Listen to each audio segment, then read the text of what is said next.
Okay, so every day, every class, we get slightly more organized and then, a couple steps back. But only a couple, not as many as you're doing, shady business. But we're here for the reading room. That's what we're here for. So let's get a reading. And we know what we're reading, right?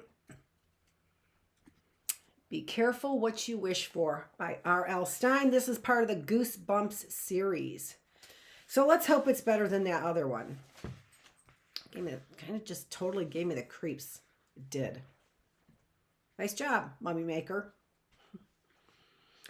Daphne made Judith and me shake hands and apologize to each other after she dragged me back into the classroom. I had to do it. It was either that or be tossed out of school. It really was an accident, Judith muttered under her breath. What's your problem, Bird? Not much of an apology, if you ask me, but I shook hands with her. I didn't need my parents being called to school because their daughter had tried to strangle a classmate. And I showed up reluctantly for basketball practice after school. I knew if I didn't show, Judith would tell everyone that she had scared me away. I showed up because I knew Judith didn't want me to, which I think is as good a reason as any. Also, I needed the exercise. I needed to run back and forth across the court a few hundred times to get the anger out. I needed to sweat out the frustration from not being able to finish strangling Judith. Let's do some fast laps, Ellen suggested. Some of the other girls groaned, but I didn't. I started running before Ellen even blew her whistle. We were all in shorts and sleeveless t-shirts. Ellen wore gray sweats that were baggy in all the wrong places. She had frizzy red hair, and she was so straight and skinny, she looked sort of like a kitchen match. Ellen wasn't very athletic. She told us she coached girls basketball because they paid her extra and she needed the money. After running our laps around the gym, practice went pretty much as usual. Judith and Anna passed the ball to each other a lot, and they both took a lot of shots, jump shots, layups, even hook shots. The others tried to keep up with them. I tried not to be noticed. I was still simmering about the tapioca pudding disaster and wanted as little contact with Judith or anyone as possible. I mean, I was really feeling glum. And watching Judith sink a 20-foot jumper, catch her own rebound, and scoop up a perfect two-handed shovel pass to Anna wasn't helping cheer me up a bit. Of course, things got worse. Anna actually passed the ball to me. I muffed it. It bounced off my hands, hit me in the forehead, and rolled away. Oh. Hey, Bird. Heads up, Bird. I heard Alan cry. I kept running. I tried not to look upset that I had blown my first opportunity of the practice. A few minutes later, I saw the ball flying toward me again, and I heard Judith shout, "Get this one, stork." I was so startled that she had called me stork to my face that I caught the ball. I started to dribble to the basket, and Anna reached a hand in and easily stole the ball. She spun around and sent an arching shot to the basket, which nearly went in. "Nice steal, Anna," Ellen cried. Breathing hard, I turned angrily to Judith. "What did you call me?" Judith pretended she didn't hear me. Ellen blew the whistle. "Fast breaks," she shouted. We practiced fast breaks three at a time. Dribbling fast, we'd pass the ball back and forth. Then the one under the hoop with the ball was supposed to take a shot. I need to practice slow breaks, I thought to myself.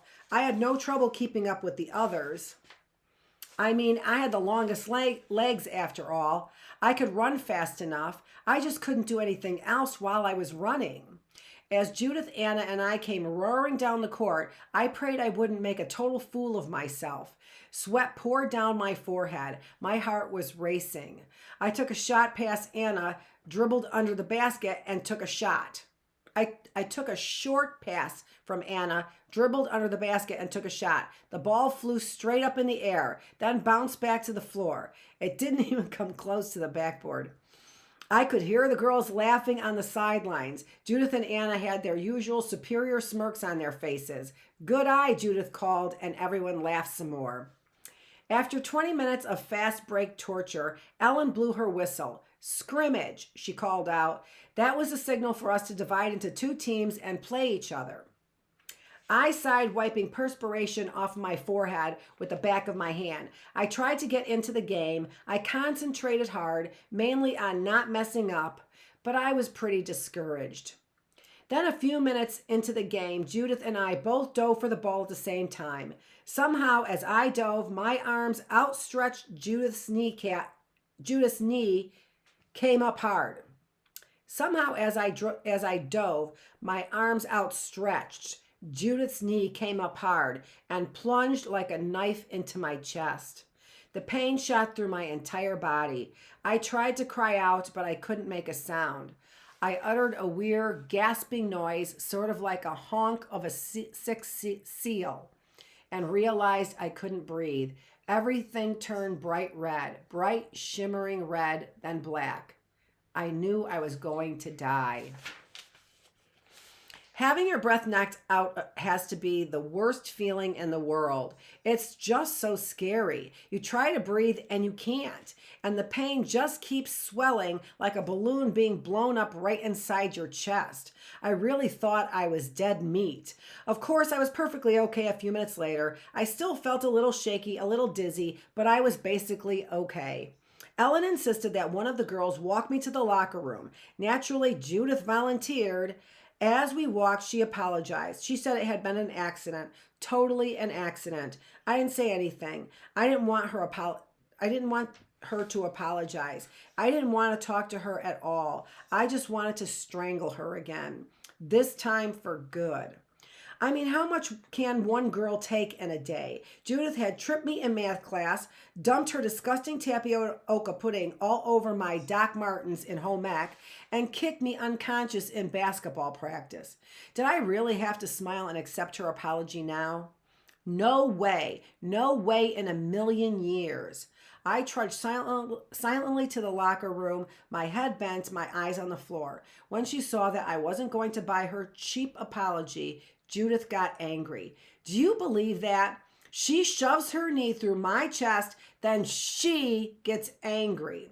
Why don't you just fly away, bird, she muttered. Then she went trotting back to the gym floor. I got changed without showering. Then I collected my stuff and slunk out of the building and got my bike. That's really the last straw, I thought, walking my bike across the parking lot and back of school. It was about half an hour later. The late afternoon sky was gray and overcast. I felt a few light drops of rain on my head. The last straw, I repeated to myself. I lived 2 blocks from school, but I didn't feel like going home. I felt like riding and riding and riding. I felt like just going straight and never turning back. I was angry and upset and shaky, but mainly angry. Ignoring the raindrops, I climbed onto my bike and began pedaling in the direction away from my house. Front yards and houses went by in a whir. I didn't see them. Oops. I didn't see anything. I pedaled harder and harder. It felt so good to get away from school, to get away from Judith. The rain started to come down a little harder. I didn't mind. I raised my face to the sky as I pedaled. The raindrops felt cold and refreshing on my hot skin.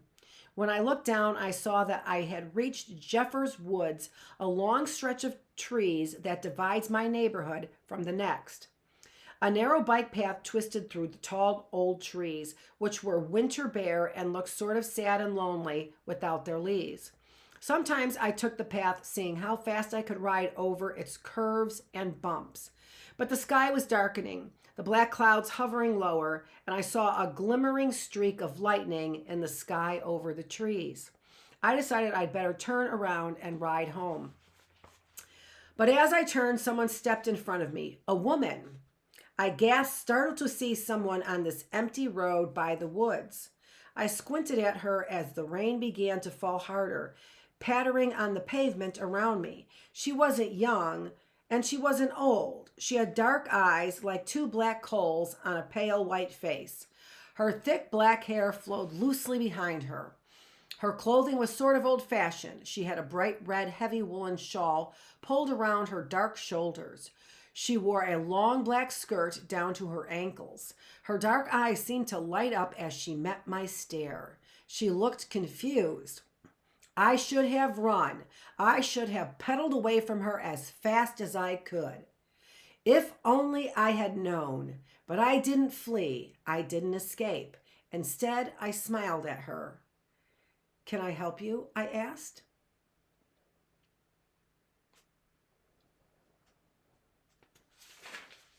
Okay, that was a little short, but that's okay. I don't want to go a little long. So that is Goosebumps, and be careful what you wish for. It might come true. And yeah, I will see you guys tomorrow, and not at 1:45 for the reading room, but we will be here at 3:15 for the reading room tomorrow. All right. I hope to see you there. Thanks a lot.